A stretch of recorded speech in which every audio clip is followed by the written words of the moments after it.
you know, the famous Dante quote, right? From spark comes a mighty flame. And so we'll talk about one of those sparks that we're fanning right now in terms of helping people with difficult housing positions here in the community, how we're trying to fan that to really start to burn more brightly. And that's really the notion of 1 + 1 = 4, is that if we have enough people at a table and we start to talk with each other about possibilities and expertise and some community problems that show up, we really can have a great impact on our community overall. Yeah. So what was the better part of a year of Kevin and Charlie and I having lunches and kind of try to lay out this framework and have these ideas of how and what and where, turned into bigger conversations that moved into conference rooms at various places with all these other groups brought in. And we eventually decided we really needed to nail down a mission and vision of what we wanted to try to do. And some of that was, it was a lot of conversations, right? Even just getting to the name Be an Innovation Alliance, right? Why is it not the McLean County Innovation Alliance? That was actually a conversation we had quite a bit. And really, just so everybody knows, it came down to is that a lot of people know where Bloomington and Normal are, but not very many people know where all the counties are, right? I can name like the 5 counties around us, but there's 102 counties in Illinois, and I could probably name 10 of them, right? So we wanted it to be identifiable because we recognize that part of all the effort of doing this too is there's a marketing aspect of marketing our communities to the outside world. So we knew that was a part of this and a part of the function, but really it came down to, you know, core sentence in the vision is to help build a civil society that enables everyone to succeed in a world driven by technology. Now that's everyone, right? And so we think a lot about businesses, we think a lot about adults and homeowners and things of that nature and stuff too. COVID really put it focus that we needed to actually talk about children as well, right? We had a whole lot of kids in McLean County that were supposed to be schooling from home and did not have reliable internet access at home. Be those people living in Bloomington and they had economic issues where they didn't have internet at home, or living in rural McLean County where there's no cell towers, there's no high-speed internet, there's no anything out in some of the vestiges of the county. So, you know, we kind of really drove some things home for us because we were working on this all before COVID started, and then COVID really kind of said we need to step up the game a little bit too. Before you go forward, if you look at the vision statement, it talks about also kind of who, what, and how, if you think about those 3 questions we're trying to answer. And so who is industry, education, and government, kind of the 3 that we have here in abundance, right? So 3 forms of government, 3 larger forms of government, lots of smaller forms of government too. Very strong education partners here, right, obviously, and some very well-established industries that we need to partner with us to help us. And then the what, as Jamie talked about, but the how, right? So we're talking about cultures and systems, right? And so how do we, as a community, put things in place that foster ideas and action towards making those a reality? And that's really the whole point of the existence of this. And then we get into kind of the mission of a little bit more of what we actually do with it and around what, but yeah.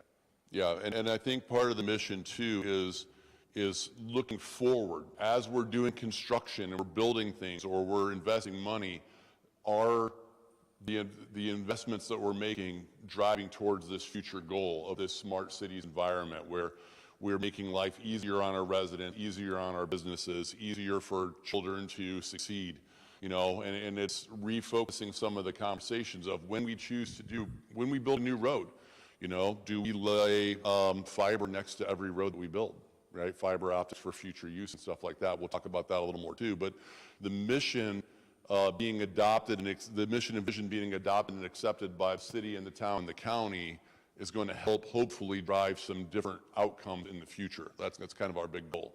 One thing we admitted to say is, we keep saying we, and we flash some logos up there. So one of the first things we did is actually create an intergovernmental agreement. And so the city of Bloomington, the town of Normal, McLean County, ISU, Wesleyan, and Heartland are all a part of this. It's non-binding, doesn't require us to do anything, but it actually pledges a mission to do work collaboratively towards these aims. And so we all came together and said, this is important enough that we're going to commit some resources, yet to be defined, but it's important enough for our community, which was a big step for all of those parties to come together to be able to commit. Lawyers got involved. Lawyers got involved. It was months of lawyers, months of lawyers. Okay, so part of all this too, sitting around the table, is we wanted to define what we were talking about. What are we going after? Where do we think the areas of opportunity to lie? And we're going to go into all these more in just the next slide. Wait, you want to take a picture of that one? You can have this whole slide deck too if you want it. I mean, yeah, it's out there, by the way. There is actually a bninnovationalliance.com, and the presentation, an older version of this, we'll make sure the new version gets up there, but it's out there and available. Yeah. There might even be a YouTube of him and I doing this. I think there is, actually. There is.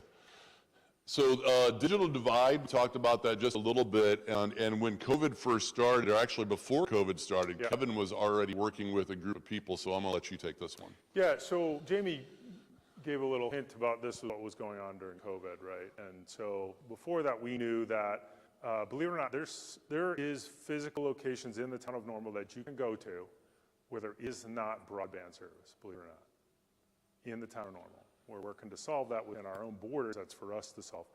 The bigger challenge is outside the corporate boundaries, it gets bad. And then work from home, school from home, just magnified the nature of the problem. So we had kids in rural McLean County sitting in their cars in the school parking lot on laptops trying to, because they didn't have any other way, and their little, their Wi-Fi hubs weren't working, so they were trying to use the school routers to actually do their homework. When we think about it in terms of this day and age, when you go home or what your cell phone can do, and what you're able to do on the campuses at schools, it's mind-blowing almost that is not available to everybody easily. So there's actually a group of people that came together to try to solve this in rural McLean County, and I'd like to say there's a great solution that we came up with, but there wasn't. What we came up with was money for more hotspots to help more kids get access. The longer term answer is really how do we get fiber and cable or wireless shot down to our rural areas so they have access? That's big dollars, that's policy, that's people, right? And so part of that is what we're trying to solve, is how do we get there? And so there's areas in town increasingly, like all of Uptown Normal, if you don't know, is free wireless. You can run it. Bumps up to what ISU does, so we try to tune it so there's not a bunch of noise between ISU. But there's a growing number of public places around the community where that's happening. The Normal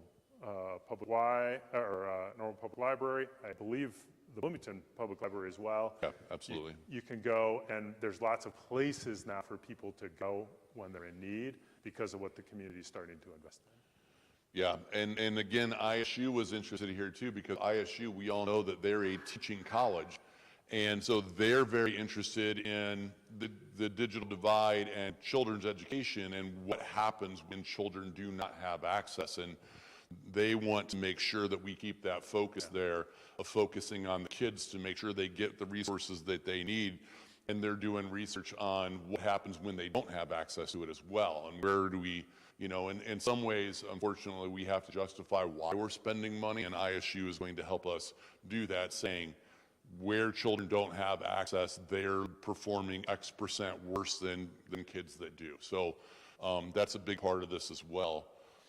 And some of this is also one of the big goals too that both of us have is digital transformation. And what we mean by this is some of this is digital transformation of the municipal organizations, right? Because everybody, I think, has this idea that government is inherently inefficient. And they're not always wrong. We know that. We're adults. We can have frank conversations. That government is not the most efficient. However, we also, you know, I'm of the firm belief, and I think Kevin would agree with me, that the cost of government continues to go up, but we're not necessarily going to be able to raise taxes to cover that. So how do we make a governmental organization that where the people who are employed there can do the same amount or more work, probably more work with fewer people, right? How do we enable people to be more productive while we're there? And just a couple of quick examples that we threw up there. I'll talk about the first one, which is that smart street lighting initiative that we talked about originally. It's still going through the processes. It's a very slow thing, but the idea is to replace halogen bulbs that are on poles with LED bulbs and save a bunch of money while we're doing that, okay? So everybody knows about converting to LEDs less expensive. At the same time, though, we have opportunities to put additional equipment on the poles because now we can broadcast high-speed internet off those poles. Why would we want that? Well, we can do things like, if there's a fire, we could use the computer automated dispatch system to light up and turn on every street light on a path for the fire trucks to maximum illumination so they can see where they're at. Or if there's a crime, same thing for the police department. We're gonna turn on all the lights in this area to make sure we can figure out what happened and get people taken care of. Things like reading water meters, right? Originally, those of you who are more chronologically experienced, remember when somebody used to have to come into your house and go into the basement to read the water meter. Then we upgraded where now the guy just had to walk to the outside of the house and tap the little meter on the outside. Now the city has upgraded to the point where there's small, short-range wireless where a guy can drive down block by block on a truck and read all water meters that way. So we went from it taking weeks to read all the water meters to a few days to now a few hours, and the city is now piloting reading them nonstop all the time. Because my perfect world would be you would get a text message that says, hey Jeff, you've used 115% of your water allocation in the first 5 days of this month. Is something wrong in your house? Maybe there's a leak in the basement you don't know about. And as somebody who got an $1,800 bill for a leaking hot water heater, water was running out of the hot water heater and right into a drain, so I had no idea it was happening. I would have been nice to know to get that text message. And that's one of my long-term goals I'd love us to have. And that's just some of the stuff that we could do with wireless throughout the entire town off the streetlights. And so when you think about that from a government efficiency perspective, right, we think about, you know, Jamie described kind of the life cycle of water meter reading as an example, but think about, you know, there wasn't just one water meter reader, right? And he didn't, or she didn't walk, they drove. So there's gas, there's public vehicles, there's a pension, there's salary, you start to look at all that times 10 of those people, that's a substantial cost. Now, if there's a day where there's just a digital display on a dashboard in the water department that is live full-time reading it, now those systems cost money and it doesn't go to zero, right? But that's what we're talking about, not just that we're using computers to do this, but how do we save money and be efficient in our systems, right? We also have to concern ourselves with redundancy and connectivity of when those systems have problems, and that isn't cheap or free either, but that's what we're talking about. In the town of Normal, and I also know in Bloomington, real quick, we'll blow through this, but Freedom of Information Act is FOIA. And if you haven't heard about this, they are just exploding and just exponentially increasing the number of people, media and just people who don't like what you're doing or question what you're doing are putting in requests for reams and reams and reams of information. The biggest ones in the city of Bloomington were like LexisNexis, the data aggregators where they collect all this data and then they sell it to somebody with a subscription.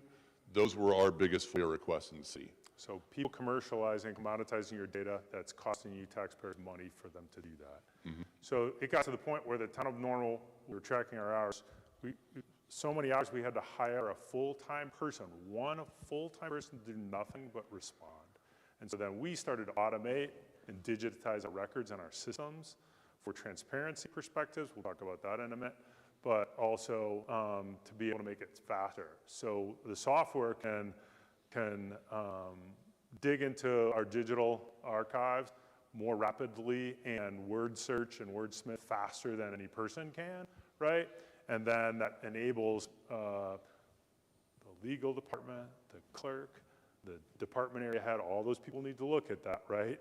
And it gives them a view so the process is faster, more efficient, takes less time, hours. And I think the first time we did this presentation, neither the city nor the town had a solution, but both have a solution now. It's up and running. So the wheels are moving forward on some of the stuff too. And then open data real quickly. So that's a kind of a big term, but the town of Normal is done an open data portal. McLean County has an open data portal as well to give you an idea of what that means and what it's talking about. So if you go to the town of Normal and click on open data portal, our capital improvement budget is now online. So it uses GIS data, so you can go and all the mapping, and there's color codes, and blue is water. So you can click on a blue area in a neighborhood, and it'll tell you what the project is, how much it costs, what budget line item it comes from, right? And who the person at the town of Normal is responsible overseeing that project, and what their phone number is and email is if you want to. So you can go down to that. So we're talking sewer, water, streets, all of that now is any reporter who wants to FOIA us can just go to the portal now. So that's a way for transparency also, and helps anybody who wants to peer into the budget to see any number on any page about anything is all online and searchable like that now. That was a 2.5-year process. A team of 12 people, department heads across the town of Normal to get that done. It was a lot, it takes a lot to do it, but think about the transparency, the ease of access, the reduction of cost now that that's bringing to the community. And that's just one project. Super cool stuff. And some of these, and we're going to start going through because some of these things that we're talking about are going to show up in multiple slides. We talked a little bit about 5G. Again, when we did this first presentation was right after I had just done a presentation here talking about what's going on with 5G because people were getting marketed 5G stuff nonstop. Now it's finally, here we are 2 years after that first presentation, and there is some places in town where you can get legitimate 5G. There are other places where your phone turns to 5G and says it's in 5G, and it's not. It's just still in 4G. But this was one of those areas of predicting our own future as opposed to it happening to us, because the telecom companies got a law passed at state that said they no longer had to get approval from any municipality on where to install these poles.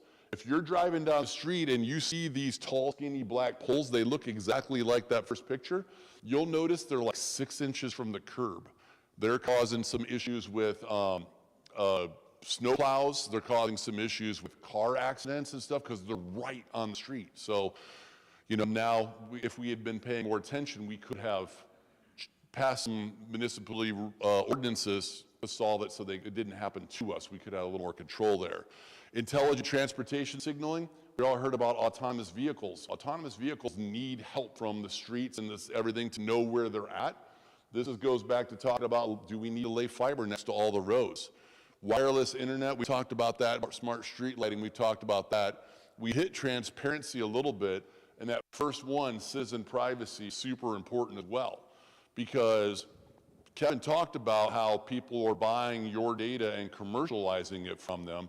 We, as organizations, have a responsibility to make sure that the data that they get access to is anonymized, and you can't track it down to somebody. So is it anonymized down to a block level, right, where you can see all the water usage for a block, but you couldn't see the water usage for an individual home? Because if you could tell when maybe they're not using a lot of water, which means maybe one person's on vacation and somebody's home alone. That's not good news, right? So imagine kind of nirvana, right? You can go on a computer and log into your town of Normal dashboard, right? There's your trash bill, your sewer, all your stuff, and you can manage that all and see it all that doesn't exist, right? I'm painting a pretty picture, but imagine if it did. That's information about you specifically now. That's de-anonymized data, right? So the municipalities, we have all that information. We're not speeding down the path because we want to make sure if we create that portal that it's secure enough that your individualized data, I don't know who would care about how much water you're using or not. Somebody might, but we have to be very careful about that, and that's what Jamie's talking about. Yeah, well, and it goes to police body cams too. We are gone to a system where every police department is mandated to have body cams in the state of Illinois. That's a good thing. Part of all this too is we had a situation prior to the Innovation Alliance where the city and the town were both trying to find police body cam systems that would work effectively for our organizations, and this town of Normal bought a system that the city of Bloomington had already tested and rejected. And when I heard that, I asked Bloomington Police Chief, I'm like, did you guys tell the town of Normal why you rejected that system? And they're like, what? Like it had never even crossed their mind that they should say, hey, town of Normal Police Department, we're not going with that solution because of X, Y, and Z. It never even crossed anybody's mind that they should share that information with this county, the town, everybody share it. Like the batteries don't hold up. You can't even do a full shift. That's what it really came down to. The batteries did not stay charged long enough to actually do a full shift for an officer. That's why we rejected and went with a different solution, but nobody bothered to tell the town of Normal that. And that's part of Those it's just sparking conversations I mentioned earlier. Yeah. That's exactly what we're talking about. So economic development we talked about is a huge part of this too, right? Because as we're upgrading this infrastructure, as we're building these things, it makes us attractive to more and more businesses. We've had major investments in our community where nobody else is getting them in Illinois, and they're happening here, right? I get to get two. Anybody have any guesses?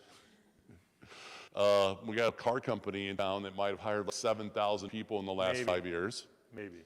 Yeah, and we've got 7,100, I just the first new chocolate factory built in North America is also happening here too, right? So those are pretty significant. Millions and millions of dollars. Is it because of Innovation Alliance? No, we're not going to claim that. However, it's all because of Kevin. No, I'm just kidding. But it's a huge part of this as we look at things like Bloomington Normal community got voted the happiest city in America in 2020. It's because we've got this, that we enjoy things, we're trying to make it so that the experience of living here is a better thing for everybody that lives in our community, for every business that lives here. And we're attracting new companies moving to Bloomington Normal, new companies moving to McLean County as in general, right? Lexington's got a whole bunch of stuff going on right now as well. And we want to keep that momentum going because there's a ton of stories about all the communities in Illinois where things are not going so well. Well, and with the pandemic, right, everybody working from home, we know what's going on, and you hear the term the Great Resignation, and there's a follow-on term, I forget what it is already. But the reality of it is if you have a strong internet connection, you can have a virtual job. I was just in Salt Lake. I was standing in the security line to come back, and I start up a conversation and chatting away, and she said, oh, what do you do? Well, I work for Vanderbilt University. I said, oh, you were just here visiting? She says, no, I live here. And I'm like, you work for Vanderbilt, but you live here? She says, well, I used to work for University of Utah, but now. I'm like, what do you do that you don't have to be on campus at Vanderbilt? And she says, data. I work on data related to college students and college course and all this stuff. I'm like, wow, so you just got free to work wherever you want. So in a place like Bloomington-Normal where you can actually see the horizon and a sunset, and your houses cost 35 to 50% of what they do in the Chicago suburbs, right? And you actually get a little space to breathe and move around. Schools are rated pretty good. We become very attractive. And that's what's going on here. We could tell stories about people we've run into that are here doing precisely that, but we're running short on time, so. So we talked about this a little early, won't belabor this point too, but we got a big company in town that we're trying to work with and coordinate with. What do they need to test their autonomous versions of the trucks, right? Well, and so certainly it's about automated, transportation systems, but it's also about, if you think about all the things related to road work, right? And then the needs for digital communication, right? So you're driving your Tesla. I'll bring up somebody else, right? So there's actually wireless stuff in that dashboard, right? The big iPad that's on their screen, right? And so you could pay for that yourself, but what if the roadway was a series of 5G connectability there, right? Then you don't have to have that. And how that communicates with local. So think about this. You're, say, a visitor and convention bureau, and there's some really cool stuff happening, and somebody drives into your town, and you can flash to them what's happening in their car or on their cell phone based on geolocated data that's community collected. Placer AI is one of those tools that's in place. How cool is that for our ability to market what's going on inside of our own community? This also goes to this next slide here, which is Part of what we were talking about when we worked on BN Tech Town 10 years ago was how do we get kids who are coming to town to go to our colleges to stay here after they graduate, right? ISU had a reputation as being all the kids from the suburbs came here, went to school, immediately went back to the suburbs. How do we keep some of them here? I'm not from Bloomington. My wife is from the suburbs, and we both came here to go to ISU and went, hey, this is pretty nice. A lot less traffic, a lot less expensive to live, and we stayed. But how do we keep more of those people to stay here? Because we need that brain power of those well-educated people to stay in the community. We need those people for our employers. And if we're going to keep attracting more employers, Patrick Hoban from the EDC would say, we need more workers in the town, right? We have the lowest unemployment, I think, in the entire state right now. And we need workers for all of our different types of jobs. And how do we get more people to stay here? And part of that is get them connected to make sure that we have the services they're expecting, 1G internet connectivity at their houses, internships, workforce agreements, future tech jobs like Kevin was talking about. ISU added the cybersecurity degree pattern, and they're working on a big data one next. So that's all part of this conversation too. So we want to, all this is the presentation. We've done all this before. This is where we start with, what are we actually working on right now? The first thing we did is we all joined MetroLab, and MetroLab is a cooperative, would be probably the easiest word to say, of towns where a university and the city are partnering together to make a better future in their area. So just like Bloomington's partnering with Wesleyan, ISU is partnering with Normal, we're all partnering together. That's what MetroLab is. And part of the reason why we wanted to join this is we didn't want to start over from research from zero. We wanted access to what they had already done and what they'd already learned. We didn't want to have to start from zero. Also, we got some policy stuff that's going on too to help shape the future. Maybe we can make it so that cell phone towers don't happen to us the way they did in the future. What's the next thing that's going to happen? I don't know. So another thing that came up, young lady, Erin, came to both the Normal City Council and the Bloomington City Council and pitched a position that would be municipally or locally government funded, a housing navigator position, to try to prevent people from becoming homeless. So what they shared with us is once people become homeless, the risk of them staying there and being endangered is exponentially higher than if we can prevent that from happening before it does. And so I'm sitting there listening to this, and it sounds like a lot of labor-intensive work, and Vasu, our enterprise technology person, is listening to that, and we both after the meeting come out and going, there's a technology thing to help them shut down all of those man hours and make this a more efficient process.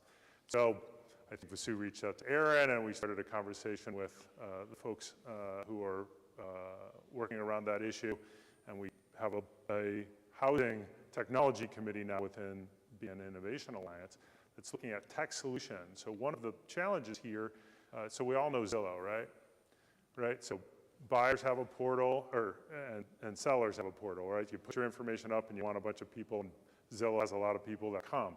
Now imagine that for homeless, where those who have supportive housing in our community have a separate portal for that, and agencies that are trying to place and prevent people from becoming homeless have that. That's a concept we're trying to start to foster. That's a really big idea.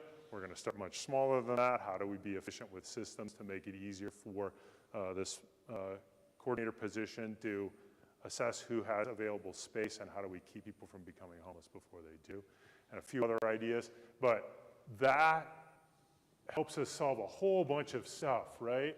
Opportunities for universities to come in and observe and get smart about the information that we're gathering and learning. Yeah. When I was at ISU in IT, going to IT classes, they gave us problems to solve all the times, and a lot of them were kind of BS, right? They made up a fake problem, and you're trying to solve that, and nobody was really invested. This is a problem that actually has real-world implications, and if we can use the IT students, and even some of it's just number and data crunching and stuff too, can we use the students that we have who are already doing made-up things for grade and give them real problems to solve instead? Also, if you think about the nonprofit world, the social service, they're not flush with money, right? They never are. they're always looking for how to fund what they, and to meet this large community need. It's always the case. And so from our perspective, it's okay, there's some real meaty technology solution that can help them be more effective with limited resources that they have. And if we can help bring some resources to bear to solve some of those problems, that's part of what we're up to. The next one that is completely different from that particular one is we're working on a cybersecurity summit to be hosted at ISU in April. And part of the reason for this is we keep hearing all these stories that our nonprofits are getting hacked, our for-profits are getting hacked, our government agencies are getting hacked, and we all need to raise our game and raise our awareness and raise our education level on what we can do, right? The bigger corporations, our government agencies, they can afford to send some people to training, they can afford to get this, but how do we get that information into the hands of small business owners? How do we start that bridge with students who are coming up through the IT tracks to get them thinking about it differently as well? And so this one's, there'll be more information coming out about this. I know one of our speakers we've already got lined up is from the Department of Homeland Security to hear what they're seeing going on in the world of cyber attacks and how the steps that businesses can use to protect themselves as we're moving forward too. This ties right into that cybersecurity degree program that ISU fired up. Heartland's got a certification program, but ISU's got a 4-year degree on cybersecurity by itself. And then Kevin talked about this one briefly earlier. We talked about this as well, but the county applied for a grant that I think that the grant was actually the EDC found it. Yep. And got the part of this organization, the MOU, the EDC said, hey, go apply for this. And I think they worked together to write the grant, and they got a grant to actually start solving this issue, some of the rural broadband issue that we talked about. So I wasn't in the meeting. I think you were in the meeting, though. And to be clear, it's not just education, right? So if any of you are familiar with farming, you've seen the inside of a modern combine, there's an iPad in there. And it's mostly so they have some entertainment. It's GPS mapping what's going on. Now, that's all on your individual cell, but imagine if there was better connectivity out there into a rural community, how much better and easier that would be for farmers to be more efficient about their operations as well. Yeah, they're down to 1-inch accuracy. Hey, our yield in this 5-foot square wasn't as good as it should have been, so we're gonna hit this 5-foot square with extra nutrients next year, and it's all coordinated in systems. It's actually kind of frightening a little bit. So, but yeah, they need broadband. They use drones on a regular basis now to look at crop damage and for crop insurance, and we've got to have internet access for all those sorts of things. McLean County actually is the #1 producer of corn and soybeans for the state of Illinois. So that's the last slide we have. We got some links here for you. bninnovationalliance.com is the website. This presentation is going to be up there as well, this updated one. Normal.org. You can click on their open data thing to check out the open data portal that Kevin was talking about. I'm going to change that, normal.gov. Oh, we had changed that, didn't we? We did, normal.gov. Is it normalil.gov? Isn't it Bloomington.il.gov? Yeah, normal.il, thank you. Yeah. We had to change those since this presentation was done because of the United States trying to increase their entire cybersecurity awareness. Every municipal organization had to change to make sure the city and state were in the name. Literally a whole new, more secure, cybersecure platform for municipal governments to operate on. So it'd probably be bloomingtonil.gov/government/transparency. Ours is not an open data portal yet where the town of Normals is, but it's just, there's a ton of information that's out there. Yeah. And that's it. So what questions can we answer for you? I think there's about 5 minutes left in the presentation, maybe 7. And Jeff, you always have something to say, so if you want this microphone. Okay, I will, yeah. Thank you. Anybody have any questions for us? Comments, observations? Yes, sir. What role do you see utilizing local skilled workforce to bring these smart cities to fruition? Great question. So what role do we see local labor and crafts people in the evolution of smart cities? Did I get that roughly correct? Okay. So certainly the obvious is when we're talking about smart infrastructure, right? So in Normal, we're actually starting to consider something called dig once policy. So think about a neighborhood going in, right? By our code, if we put in conduit, that every house has to have a X-size pipe and all that stuff. I don't know who puts that pipe in, but it's going to be local labor, right? So those kind of changes as we start to think about innovation at the housing level, innovation at the transportation level, all that is infrastructure, and that's all going to be served by local labor. Same thing for every time we build a road. Is there a 6-pack or a 9-pack of empty conduit that goes in next to every road so that it's easy to blow in fiber in the future to that? For the city, you know, everything we do now, we're mapping out every sewer system and sewer line with sending robotic cars down there to try to map out all that, identify what's going to get fixed. City's getting ready to do the exact same thing by putting tracers through the water lines at the same time, so we know what the condition of them, where every water pipe goes in the city as well. There's a lot of infrastructure in the city that was built in the 1800s still, right? And some of the records for this building burned down in the fire in 1900. And want to guess where a lot of those records used to be stored? Right here. So some of it we have, some of it we don't know where things are. So we're using tech to actually figure out where the problems are to look forward for them as well. You know, there's going to be, like we're talking about that water leak in the future. Hopefully, you know, we're going to get alerts in the future that says, come fix the issue before it gets really bad. And actually, one of the things I've talked to Craig about, I keep pointing at Craig, but everybody, this is Craig Macbeth. He's the director of IT for the city of Bloomington. He actually made the pretty logo too. He's very talented. And but one of the things I've talked to Craig about in the future is permits. Permits drive me crazy, and permits and inspections. Why is an inspector got to drive out to a building when every one of the plumbers, the carpenters, the electricians is holding a smartphone in their hand, but it's got a camera built into it? Why can't, instead of an inspector come out there, they just say, walk me around, show me what you did. Okay, approved, go on to the next thing, right? Why do we have to roll a car with a person in it for every one of those things when we could do it with smartphones? So we just made you inspectors.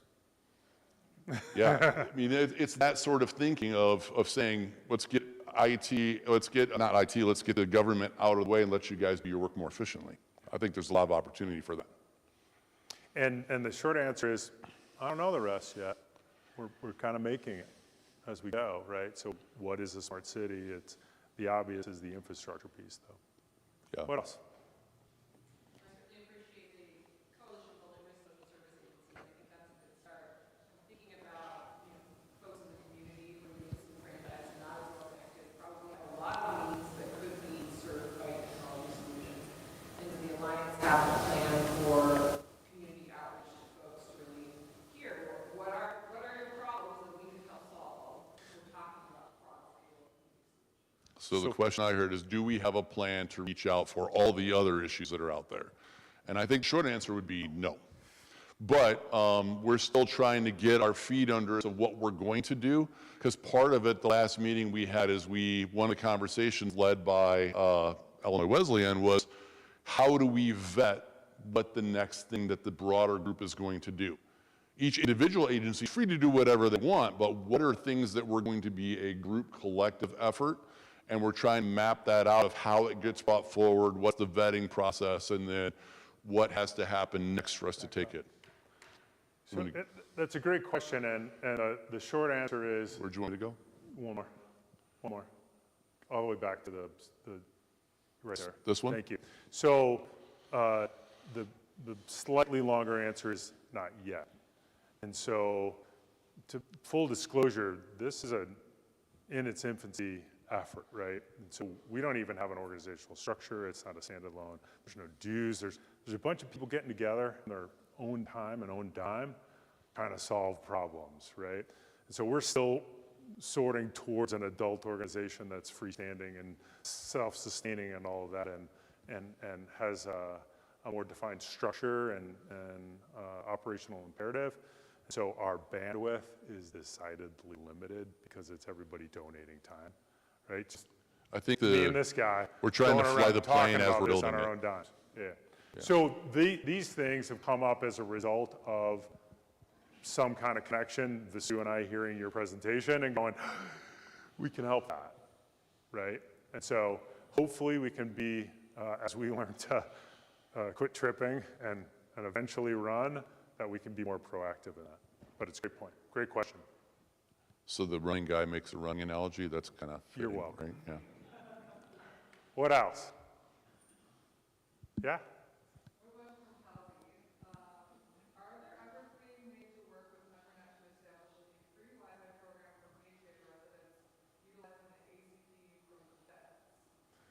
Okay, so, You know all those okay, acronyms? the I know a question, few of them, but not all of them.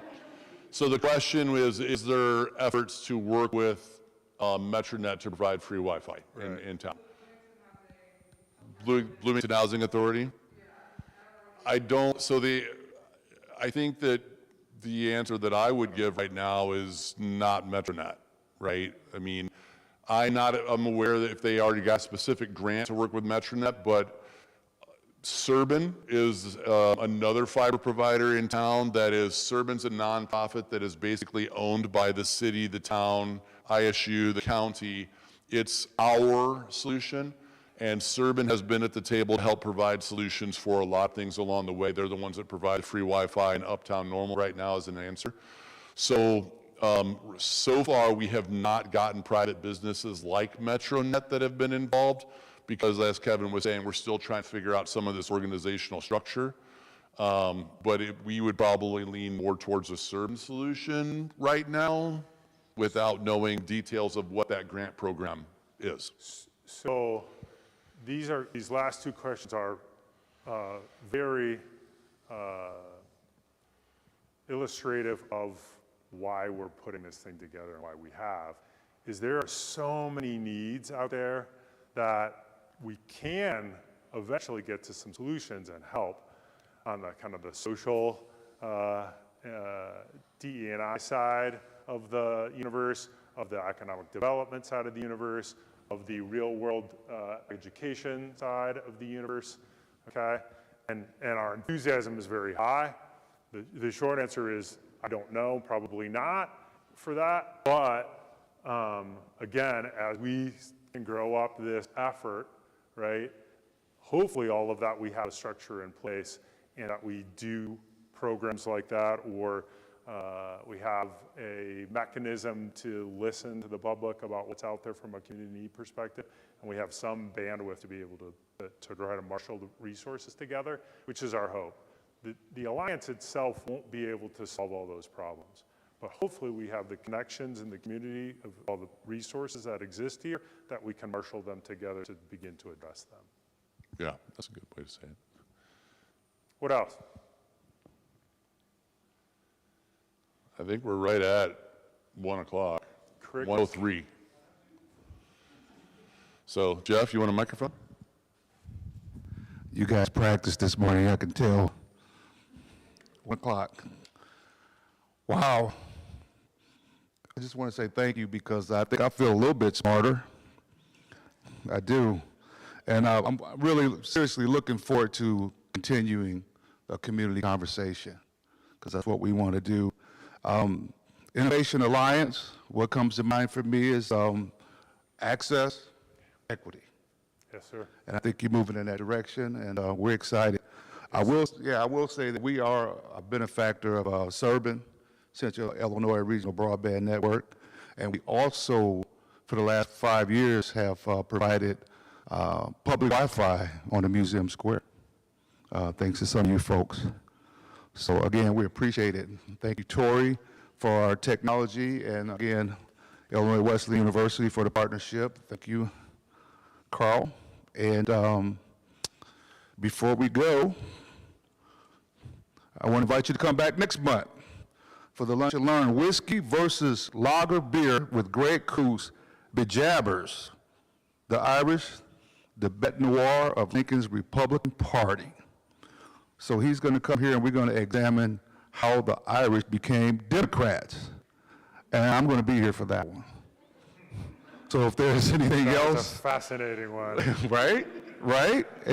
Absolutely. Again, thank you, gentlemen, and you're dismissed.